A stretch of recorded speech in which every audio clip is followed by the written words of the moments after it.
आज जो हम बुक रिव्यू कर रहे हैं वो बुक का नाम है रीज़न टू स्टे अलाइव। ये रीज़न टू स्टे अलाइव के जो राइटर हैं उनका नाम मैट हग है। ऑथर के बारे में थोड़ी सी जो है इन्फो वो ये है कि मैट हग जो है वो 1975 3 जुलाई को पैदा हुए और ये एक इंग्लिश राइटर हैं। इनकी जो स्पेशलिटी है यू कैन से जिस चीज़ में इनकी महारत है वो ये फ़िक्शन एंड नॉन फिक्शन के अंदर है।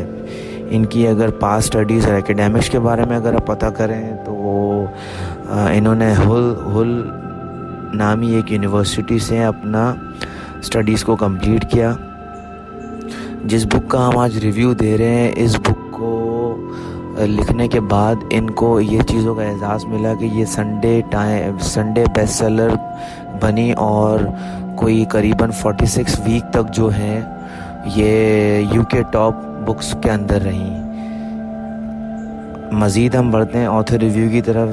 जो ये राइटर हैं इनकी जो स्पेशलिटी है वो चिल्ड्रन नावल ये ज़्यादा लिखते हैं। उनके मशहूर कुछ चिल्ड्रन नावल हैं जिनका नाम father Christmas. As far as the author review concern ये हमने कंप्लीट कर लिया है। ऑथर रिव्यू इसीलिए ज़रूरी होता है कि लेट सपोज हम जो है ना किताबों के बारे में तो we have the idea but sometime we forget the author के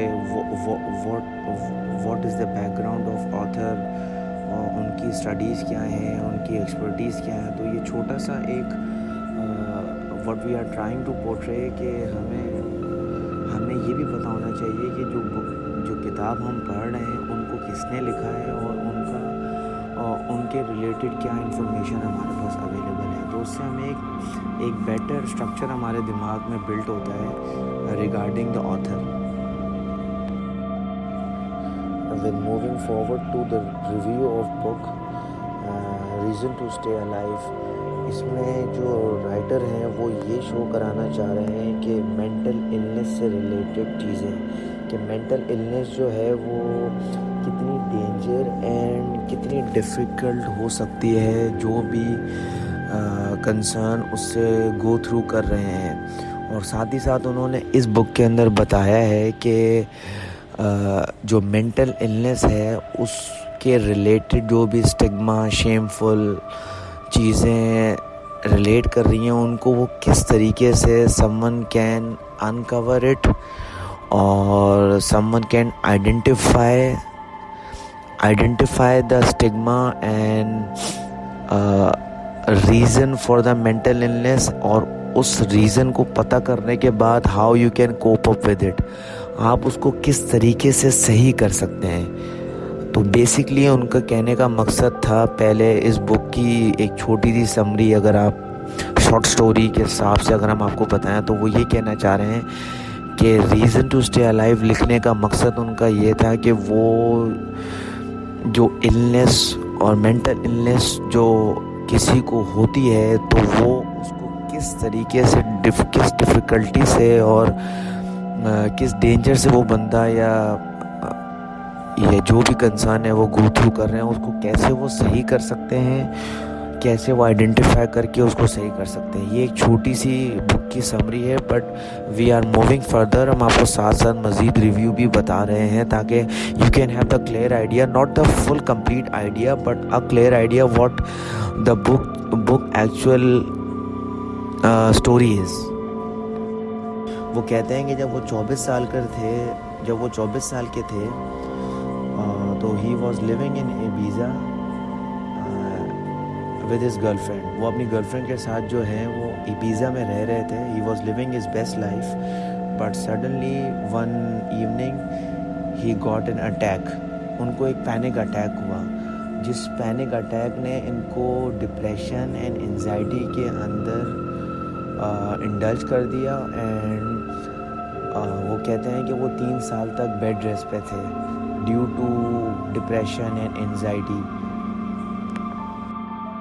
साथ ही साथ उन्होंने इस किताब के अंदर रीज़न टू स्टे अलाइव के अंदर कुछ लेसन्स दिए हैं how to cope up mental illness. आप मेंटल इलनेस अगर कोई सफ़र कर रहा है तो वो उससे बाहर कैसे निकले या उससे बैटल किस तरीके से कर सकते हैं, उन्होंने अपनी इन्फॉर्मेशन जो उनके साथ हुई वो भी साथ साथ लिखी गई है। तो लेसन 1 में वो ये कह रहे हैं कि जब आप जो है अगर कोई कंसर्न है, कोई भी महिला है या कोई भी शख्स हैं, अगर वो सफ़र कर रहे हैं डिप्रेशन से, तो आप वो ये कह रहे हैं कि जब वो डिप्रेशन से सफ़र कर रहे थे तो उनको समझने वाला कोई भी नहीं था, ना उनकी कोई बात समझ पा रहा था, क्योंकि वो एक्सप्रेस ही नहीं कर पा रहे थे कि उनके दिमाग में क्या चल रहा है या उनकी क्या फीलिंग है। तो उस टाइम पे वो ये कह रहे हैं कि उन्होंने किताबें पढ़ना शुरू की। अपने इंटरेस्ट बेस पे किताबें पढ़ना शुरू की। उस किताबों के अंदर उनको कैरेक्टर्स फाउंड हुए, जो कैरेक्टर्स के साथ उन्होंने अपनी स्टोरी को लिंकअप किया। जब उन्होंने वो स्टोरीज़ पढ़ी और उन्होंने जब उसके अंदर वो अपनी किताब में लिखते हैं कि वो जब पढ़ते थे किताबों को, अपनी इंटरेस्ट बेस, अपनी मन पसंदीदा किताबों को, तो उसमें जो कैरेक्टर आते थे वो कभी कभी बैठ कर सोचते थे कि वो he is not the only one who is going through, सिर्फ वही नहीं है जो डिप्रेशन और मेंटल इलनेस में मुब्तला है। There are lot of more people who are also going through the same situation. और भी बहुत सारे लोग हैं, वो कहते हैं, जो इस बीमारी से गो थ्रू कर रहे हैं। तो वो किताबें पढ़ने से उनको जो है वो बहुत ज़्यादा हेल्प मिलना शुरू हुई। वो कैरेक्टर से अपने आप को रिलेट करना शुरू हुए कि यार ये कैरेक्टर भी है, इनको भी ये इनके साथ भी ये प्रॉब्लम चल रही है, इनके साथ भी ये प्रॉब्लम है। तो वो उससे कहते हैं कि मुझे एक सेंस ऑफ सपोर्ट, इनकरेजमेंट और एक बैकअप एनर्जी मिलती है, जिससे मुझे ये अंदाज़ा होता था कि सिर्फ मैं ही नहीं हूँ जो इस प्रॉब्लम के अंदर मुब्तला है। There are so many people around myself. तो उनको हिम्मत मिलती थी। तो पहली जो उन्होंने लेसन दिया है वो ये है कि जब आपको कोई भी लोग डिप्रेशन या मेंटल इलनेस में मुब्तला है तो they should start reading a good book based on their interest. दूसरी जो उन्होंने लेसन इस चीज़ में मेंशन किया है इस किताब में, वो ये है कि आप लोग को mental illness and depression and anxiety से क्या क्या बेनिफिट्स मिल सकते हैं। वो ये कहते हैं कि मेंटल इलनेस और डिप्रेशन और एंजाइटी से उनकी जिस्म, उनकी बॉडी, उनके माइंड के अंदर एम्पैथी एंड परसेप्शन इम्प्रूव हुई। उससे वो ये शॉर्ट में आपको बता दूँ, वो ये कहना चाह रहे हैं अपनी किताब के अंदर कि एम्पैथी लोगों के दुख दर्द को, उनके पेन को, उनके प्रॉब्लम को समझना, उनको अंडरस्टैंड करना एंड अकॉर्डिंग उनको लिसन करके रिप्लाई करना, ये सारी चीज़ें उनकी mental illness, depression and anxiety से इम्प्रूव हुई हैं। ये सेकंड लेसन वो दे रहे हैं इस किताब के अंदर। और जो थर्ड लेसन वो दे रहे हैं इस किताब के अंदर, रीज़न टू स्टे अलाइव के अंदर, कि वो कह रहे हैं जब 14 साल उनकी इलनेस को गुज़र गए, उनको ये पता चल गया कि अब तो 14 साल गुज़र गए उनकी इलनेस को, मेंटल इलनेस को, डिप्रेशन एंड एंजाइटी को। तो अब उन्होंने जो है उनको ये चीज़ आइडेंटिफाई हो गई कि अब वो कंप्लीटली इस इलनेस को सही नहीं कर सकते। तो अब उनको ऑल्टरनेटिव ढूंढना होगा टू मेक हिज लाइफ, अपनी लाइफ को बेटर, हैप्पी बनाने के लिए।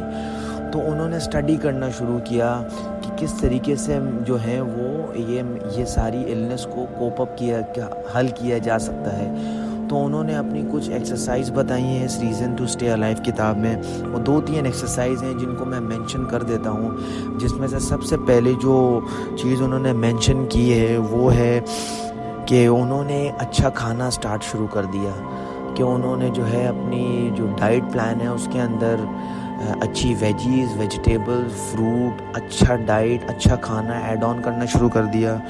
उन्होंने जो है टाइमली अपनी स्लीपिंग स्केड्यूल को डिसाइड किया, अच्छी स्लीप लेना शुरू कर दिया। ये वो अपनी किताब में लिखते हैं कि ये सारी चीज़ें करके उन्होंने अपनी मेंटल इलनेस को बेहतर किया। और साथ ही साथ उन्होंने सबसे बड़ा रीज़न जो उन्होंने उसमें लिखा है कि उन्होंने अपने सोशल मीडिया के जो यूसेज है ना उसको लिमिट कर दिया, उसको लिमिट करना बहुत ज़्यादा उन कह रहे हैं, उनको एम्फेसाइज कर रहे हैं उस पर कि ज़रूरी था, क्योंकि उसको लिमिट करने से ही मेरी ये सारी चीज़ें बेहतर हुई।